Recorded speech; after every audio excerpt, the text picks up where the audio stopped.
काल अहिल्यानगर जिल्ह्यातल्या श्रीरामपूर शहरातून एक अत्यंत धक्कादायक आणि थरारक बातमी समोर आली। भर दिवसा शहराच्या वर्दळीच्या भागात एका तरुणावर गोळ्या झाडून त्याची हत्या करण्यात आली।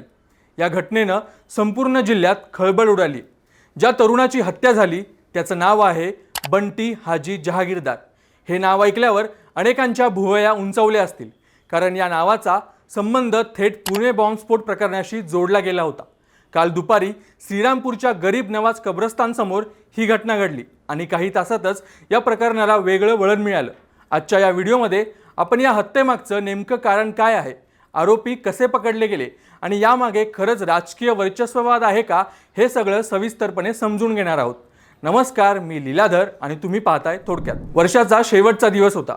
श्रीरामपूर शहरातील गरीब नवाज कब्रस्तानात एका अंत्यविधीसाठी मोठी गर्दी जमली होती। बंटी जहागीरदार सुद्धा तिथे गेला होता। अंत्यविधी आटपून तो बाहेर येत असतानाच अचानक मोटरसायकलवरून दोन तरुण तिथे पोहोचले। काही कळायच्या आतच त्यांनी बंटीवर गोळ्या झाडायला सुरुवात केली। हल्लेखोरांनी जवळून गोळीबार करत बंटी जहागीरदार याच्या पोटात, पायाला तसेच पाठीवर गोळ्या झाडल्या। रक्ताच्या थारोळ्यात कोसळलेल्या बंटी यांना मागून येणाऱ्या नागरिकांनी तातडीने कामगार हॉस्पिटलमध्ये दाखल केलं। यात बंटी गंभीर जखमी झाला आणि त्याच्यासोबतच असलेला आमीन शेख नावाचा तरुणही जखमी झाला होता। हल्लेखोर गोळ्या झाडून पसार झाले, पण जाताना त्यांनी एकच भाई असं ओरडून आरोपींचा उल्लेख केल्याचं प्रत्यक्षदर्शींनी सांगितलंय। बंटीला तातडीने रुग्णालयात नेलं, पण उपचारादरम्यान त्याचा मृत्यू झाला। भर दिवसा झालेल्या गोळीबारामुळे शहरात दहशतीचं वातावरण निर्माण झाले। पोलिसांनी घटनेचं गांभीर्य ओळखून तातडीने तपास सुरू केलाय। परिसरातील सीसीटीव्ही फुटेज तपासले असता दोन तरुण दुचाकीवरून येताना दिसले। त्यातला एकाने पांढरा शर्ट घातला होता, तर मागे बसलेल्याने लाल रंगाचा शर्ट घातला होता। पोलिसांनी तातडीने 3 पथकं तयार केली आणि आरोपींचा शोध सुरू केला। अवघ्या काही तासातच पोलिसांनी संगमनेर जवळ कृष्णा अरुण शिंगारे आणि रवींद्र गौतम निकाळजे या दोघांना बेड्या ठोकल्या। गोळीबार केल्यानंतर हे दोन मारेकरी दुचाकीवरून वेगाने फरार झाले, पण त्यांना माहिती होतं की पोलीस दुचाकीचा पाठलाग करतील, म्हणून त्यांनी आपलं वाहन बदललं। त्यांनी त्यांची दुचाकी मध्ये सोडून दिली आणि पुढे 4 चाकी गाडीने पळ काढण्याचा प्रयत्न केला। त्यांचा प्लॅन होता की समृद्धी महामार्गावरून लांब निघून जाण्याचा, जेणेकरून पोलिसांना त्यांना पकडणं अशक्य होईल। पण पोलिसांचं जाळं त्यांच्या विचारापेक्षाही जास्त पसरलेलं होतं। गुरुवारी पहाटेच्या सुमारास जेव्हा हे दोघे कोपरगाव तालुक्यातील कोकम पठाण परिसरातून जात होते, तेव्हा पोलिसांनी तिथे सापळा रचला होता। कोणताही गाजावाजा न करता पोलिसांनी या गाडीला घेरलं आणि दोन्ही मुख्य मारेकऱ्यांना ताब्यात घेतलं। या दोघांचं वय अवघं 23 वर्ष आहे। त्यांनी हत्येची कबुली दिली असून आता पोलीस त्यांच्याकडून या हत्येची सुपारी कोणी दिली होती का याचा तपास करत आहेत। आता आपण बंटी जहागीरदार नेमका कोण होता हे समजून घेऊया। बंटी जहागीरदार हे नाव गुन्हेगारी विश्वात नवीन नव्हतं। पुण्याच्या जंगली महाराज रस्त्यावर जो बॉम्बस्फोट झाला होता त्या प्रकरणात तो एक मुख्य आरोपी होता। त्याच्यावर UAPA कायद्यासह स्फोटक पदार्थ बाळगल्याचे गंभीर गुन्हे दाखल होते। पुणे डेक्कन पोलीस ठाण्यात त्याची मोठी गुन्हेगारी नोंद होती। गेल्या 2 वर्षापासून तो उच्च न्यायालयाकडून मिळालेल्या जामिनावर बाहेर होता। श्रीरामपूरमध्ये तो राजकारणातही सक्रिय होता। त्याची आई नगरसेविका होती आणि कुटुंबातील इतर सदस्यही राजकारणात आहेत। नुकत्याच झालेल्या नगर परिषद निवडणुकीत त्यांच्या भाऊजाई काँग्रेसच्या तिकिटावर निवडून आल्या असून श्रीरामपूर नगरपालिकेवर काँग्रेसची सत्ता येण्यात बंटी जहागीरदार याने महत्त्वाची भूमिका बजावली होती। या हत्येनंतर बंटीचा चुलत भाऊ आणि नगरसेवक रईस शेख यांनी दिलेली फिर्याद खूप महत्त्वाची आहे। त्याच्या मते ही हत्या केवळ गुन्हेगारी वादातून झालेली नाही, तर यामागे मोठं राजकीय षडयंत्र आहे। रईस शेख यांनी फिर्यादीत आरोप केलाय की बंटीचा शहरात मोठा राजकीय प्रभाव होता। नुकत्याच झालेल्या विधानसभा निवडणुकीत त्याने विद्यमान आमदारांचा प्रचार केला होता आणि त्यांचा विजय झाला होता। तसंच नगरपालिका निवडणुकीतही त्याने नगराध्यक्षांसाठी काम केलं होतं।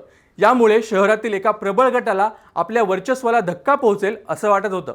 फिर्यादीत 3 भावांची नावं घेण्यात आली होती। रईस शेख यांचं म्हणणं आहे की श्रीरामपूरमध्येही संघटित गुन्हेगारी चालवणारे हे 3 भाऊ बंटीच्या वाढत्या प्रभावामुळे अस्वस्थ होते। विधानसभा निवडणुकीत एका भावाचा पराभव झाला होता आणि त्याचा राग त्यांच्या मनात होता। बंटीला जाहीर भाषणातून धमक्या सुद्धा देण्यात आल्या होत्या, असा दावा फिर्यादीत केलाय। म्हणूनच आपल्या राजकीय मार्गातील अडथळा दूर करण्यासाठी मुलांकडून हा खून घडून आणला गेल्याचा संशय व्यक्त केला जात आहे। सध्या श्रीरामपूरमध्ये तणावपूर्ण शांतता आहे। बंटीच्या पार्थिवावर पोलीस बंदोबस्तात अंत्यसंस्कार करण्यात आले आहेत। जिल्हा पोलीस अधीक्षक सोमनाथ घारगे या प्रकरणावर लक्ष ठेवून आहेत। आरोपींनी गुन्हा कबूल केला असला तरी यामागे मास्टरमाइंड कोण हे शोधणं पोलिसांसमोर एक मोठं आव्हान आहे. राजकीय वर्चस्व की जुने गुन्हेगारी वैमनस्य, पोलीस आता सर्व अँगलने तपास करत आहेत. पुण्यातील जंगली महाराज रोडवर 1 ऑगस्ट 2012 रोजी झालेला तो साखळी बॉम्बस्फोट आजही अनेकांच्या अंगावर काटा आणतो. तो दिवस पुण्यासाठी अत्यंत भयानक होता. एका पाठोपाठ एक असे एकूण 5 कमी तीव्रतेचे स्फोट घडून पुण्याचे रस्ते हादरवून टाकले होते. हे स्फोट सायकलवर ठेवलेल्या डब्यांमध्ये ID वापरून करण्यात आले होते. सुदैवाने यात कोणतीही मोठी जीवितहानी झाली नाही, पण एका व्यक्तीला गंभीर दुखापत झाली होती. तपासादरम्यान असं समोर आलं की हे स्फोट म्हणजे देशात झालेल्या इतर दहशतवादी कारवायांचा बदला घेण्याचा एक कट होता. तपास यंत्रणांनी या प्रकरणाचे धागेदोरे शोधायला सुरुवात केली आणि त्यात इंडियन मुजाहिद्दीन या संघटनेचं नाव समोर आलं. बंटीवर असा आरोप होता की त्याने स्फोटांसाठी लागणारी रसद आणि महत्त्वाची मुदत पुरवली होती. तपास यंत्रणांच्या मते तो या कटातील मुख्य सूत्रधारांच्या संपर्कात होता आणि त्याने गुन्हेगारांना शस्त्रास्त्रे आणि इतर तांत्रिक मदत मिळवून देण्यात भूमिका बजावली होती. त्याच्यावर बेकायदा हालचाली प्रतिबंधक अधिनियमन म्हणजे UAPA सारखे अत्यंत कडक कायदे लावण्यात आले होते. या गंभीर आरोपामुळेच त्याला दीर्घकाळ तुरुंगात राहावं लागलं होतं. जरी त्याला 2 वर्षापूर्वी जामीन मिळाला असला तरी या स्फोटाच्या कलंकामुळे त्याच्या नावाभोवती कायमच दहशतीचं वलय राहिलं होतं.